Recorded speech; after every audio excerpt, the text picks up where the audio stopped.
by half a percentage point at a time.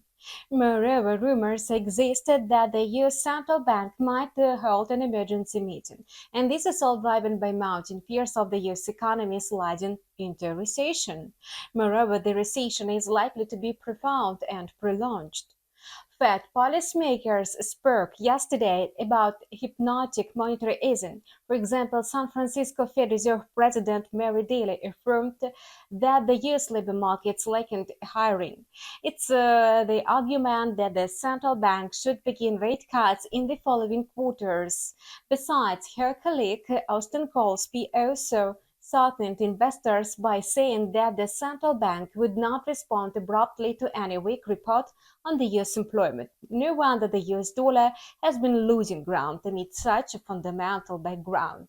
Having tested the lowest level since the beginning of the year, the US dollar index rebounded somewhat and spent the first half of a Tuesday with a moderate increase, consolidating within an intraday corridor of 102.70 to 103.10.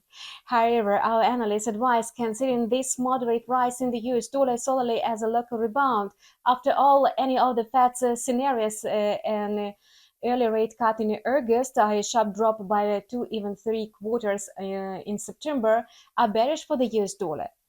For the future, its index is capable of printing new loans of the year. On the other hand, the dollar's growth is periodically fueled by outbreaks of a geopolitical tension in the Middle East.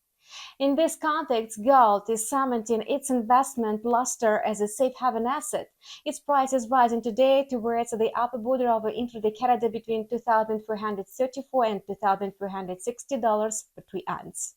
Concerns about the spreading recession in the US caused a wave of sell-offs across global stock markets, in particular the Wall Street benchmark index. The S&P 500 tumbled by 3% yesterday. Today, futures on Wall Street look more stable. The broad profile index S&P has already recovered 1% on Monday's losses, and it's now trading with the intraday corridor of 5,119 to 5,205 points. The euro-dollar pair, of course, benefited from recession worries. Amid mounting fears and speculating activity, the euro completed the previous downward correction and also rebounded to the psychological level of 1.10. And this target has been a problem for a long time. All in all, the euro-dollar pair rallied by 220 pips since early Monday, and this rally indicates strong volatility. Currently, the instrument is moving down away from a 1.10. It means that the buyers are dialing down long positions on the euro-dollar pair. It's now trading again below the landmark level of 1.10 within the intraday corridor of 1.0912 to 1.0966.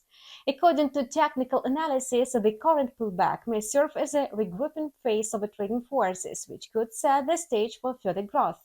ECB to cut refinancing rate by 0.5% in September. Importantly, the ECB is widely expected to carry on with the monetary easing. Analysts predict that by the end of the year, the scale of rate cuts will be 0.9%, and the rate cut at the meeting in September is likely to be 0.5% at a time. Evidently, a possible recession in the economy of the world's largest oil consumer is sure to influence the oil market.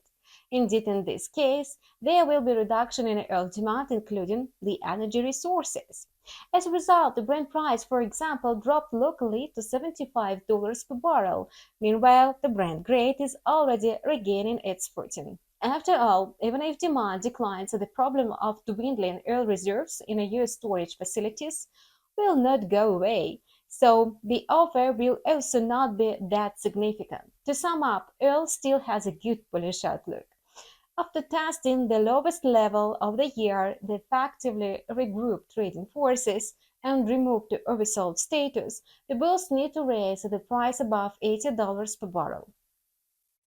On the other hand, the current fall in a Brent is inertial and speculative. That's both technical and fundamental analysis may not be taken into account by the market.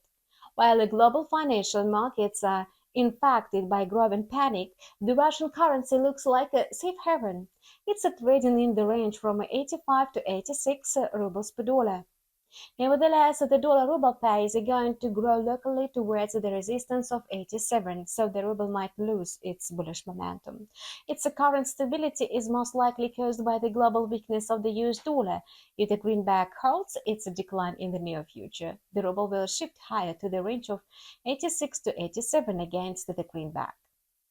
That's all for today. We keep monitoring the financial market situation. Subscribe to our channel and see you online tomorrow.